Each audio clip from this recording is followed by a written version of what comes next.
morning. Welcome to Viking Preparedness. I am Pastor Joe Fox.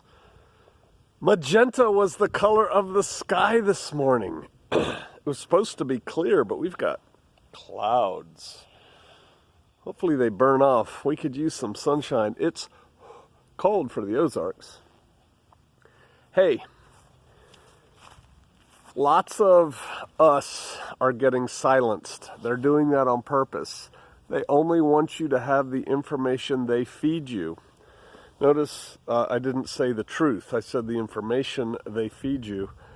And in the event that I go dark here, you can find out what I'm doing and where we're going by going to my other YouTube channel, Shofar Mountain. And I will go there and post what the plan is for, future commo between us. I've got a lot of irons in the fire, but I honestly don't know how good they will pan out. But the plan is, if we go dark here, stay tuned on the other YouTube channel, Shofar Mountain, and we'll see about that. I need to go find an internet forum that's like, this is a technique, by the way. You join an internet forum like dried flower arranging, where people just love talking about dry flower arranging, and you get a handle there, fall fashion or something, and you just have an account there, and then you get somebody else to sign up to that and have an account there, or you can make it even more complicated. They sign up for a different site, but then when you want to pass messages, you just go there and put a coded message in there. Something to think about on a site totally unrelated to anything you do. And I may look into that. If somebody knows an internet forum that's not right-wing, let me know. I'll go sign up for it. But it's just going to continue to get worse and worse. I mean, they will get to the point where they will ban your use of computer, right? Mark of the beast, man. This is all foreshadowing of that. If you don't have it, you won't be able to do anything. So get ready, get used to it. Be prepared for it. You should be working feverishly on your own community preparations so that you don't have to talk to the wider community. Another thing, rumors flying around. Don't pass on a rumor. Don't pass on a rumor. You get tarred, you get associated with any rumor you pass on. Did anybody hear that a UFO landed in the White House lawn last night at 23:30? I only asked if anybody else heard it, PJ. No, you pass that rumor. And when it's proven to be untrue, you look like an idiot, you personally, because you believed it enough to write about it. So don't pass on rumors. And they're flying all over the place. One going around is that the emergency broadcast system is going to be energized and the internet's going to go down and martial law is going to be declared. All of those of you who have passed that on and believe that, stay tuned for my video on the 21st.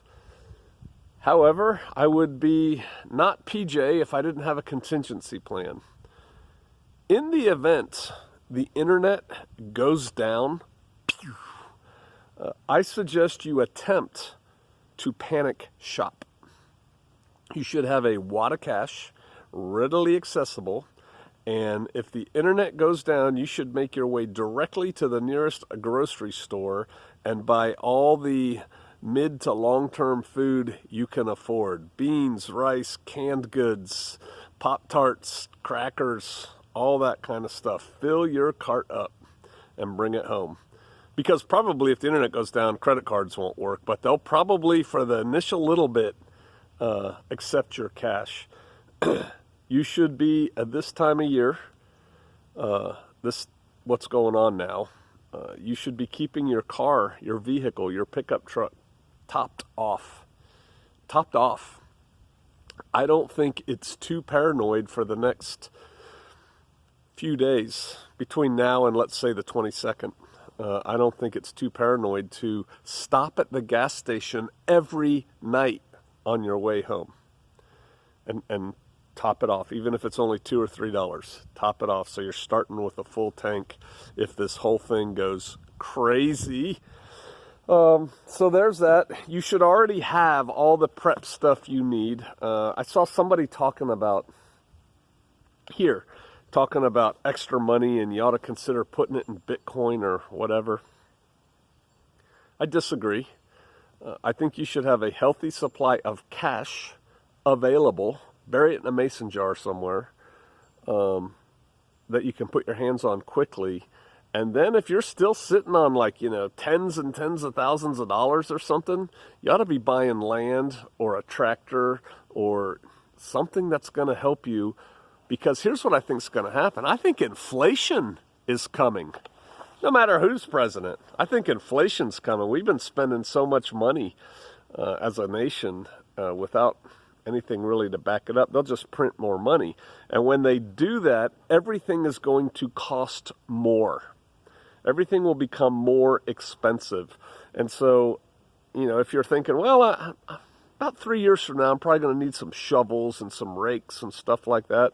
If you have extra money, I say buy them now. That's my advice. You shouldn't be sitting on a whole lot of extra money. Now, having said all that, I am not a financial advisor. Okay, so you do you, boo. I will take no responsibility if you do exactly what I say and it doesn't work out for you. You got to make your own decisions. I'm just telling you how I operate and what I do. And so you might want to consider that. Your cash might not be worth a whole lot. Could also be worth more, right? So there's that. All right, so to sum up, this is just a quick one because I have a lot of stuff to do today. We are super busy getting ready, yo. If I go off the air, go to the YouTube channel, Shofar Mountain, and I'll leave a message there for you, a video. And if the internet goes, don't pass rumors. If the internet goes down, you should probably fill up your larder. And honestly, your larder should be full now. As prepped as you can be. Did you hear that, should have done it 4 years ago, Pompeo, our Secretary of State for the next few days, just said, we're not going to treat Taiwan differently anymore. We're going to, basically what he said, he didn't put it in these words, we're going to treat them like a sovereign nation. That is going to, it has ticked off China. China is a mature country. They're not Iran. And so what they will probably do is take it for what it is, and they'll probably bide their time and just wait for the inauguration because, quite frankly, Biden will turn around very quickly and say, yeah, we're going back to the way it was 10 days ago. It'll make them look bad, though. Just like the Democrats were saying the Republicans, Trump specifically, was soft on Russia, and because they wanted to go to war with Russia, quite frankly, and Trump didn't. He thought that was dumb. And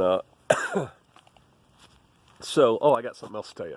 And so I think Trump had a plan to, let's do business with Russia. They're doing a pipeline. Let's let them make some money. Let's make some money off of it too. Let's do this, that, and the other thing. And then they came out with that fake Russiagate thing. But what they did by bringing that up and pursuing that was make it impossible for Trump to do anything nice vis-a-vis Russia because it would look like he was soft on Russia. So this is a little bit of that payback, He'll have to go back towards mainland China's side and say, yeah, no, we're not doing that, which will make him look like he's in the pocket of China. And, people say that. It's silly games. So somebody somewhere was talking to me and talking about how, Trump's going to start a media empire or Trump's going to start a third party. There's no need for a third party. Your vote will never count again in this country. So that's all just bread and circuses. They've already figured out how to get exactly who they want in office, so third party doesn't matter. Media empire, no, he's not going to do that. They're going to destroy him. They are going to try and destroy him. I think they're going to try and kill him or put him in jail, quite frankly. And he knows that.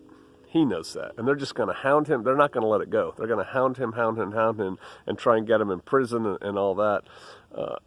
He has enough money. He needs to go somewhere else. So the other day I looked up countries that don't extradite to the U.S., and most of those countries you don't want to live in, right? They're just terrible countries. But do you know 2 countries that don't extradite to the U.S.? China, you don't want to live in China, is one of them. Russia. I had a crazy idea, but I have them sometimes. I think Trump should go to Russia.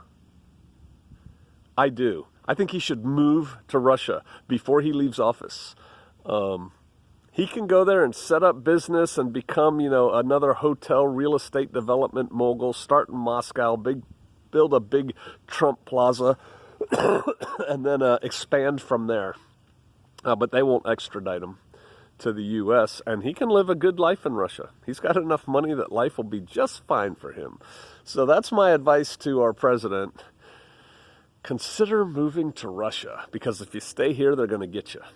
They're going to get you. So there's that. I'm not going to complain about the situation. It is what it is. We all see it. Everybody sees it. Pointing it out again won't do any good. I have real stuff to do today. I practice what I preach, gang. So I suggest you do too. Get out there, stay busy, keep your nose to the wind, pay attention. Do you have a plan for what you're going to do when the internet goes out, when you hear that a nuke went off, when you hear that we just invaded Iran, when you hear that some of the wild rumors, Green Berets have broken into the Capitol and stolen Nancy Pelosi's laptop? Not. But when you hear some horrific news, do you have a plan? What you're going to do? Or are you going to try and figure out then what you're going to do? You should have some plans. First thing, pray. It can be a quick prayer. Pray. I've done videos on this before. And then contact your people. Make sure everybody knows what's going on and what the plan is for y'all. It shouldn't be long conversations. These should be things that you have already discussed and talked about. It could be as simple as a code word. We are now in condition green. Okay, condition green, got it, bye. What's that mean? Nobody knows except y'all. All right, I wish you the best. Hang in there. We live in exciting times. We live in historical times. I'll see you out there.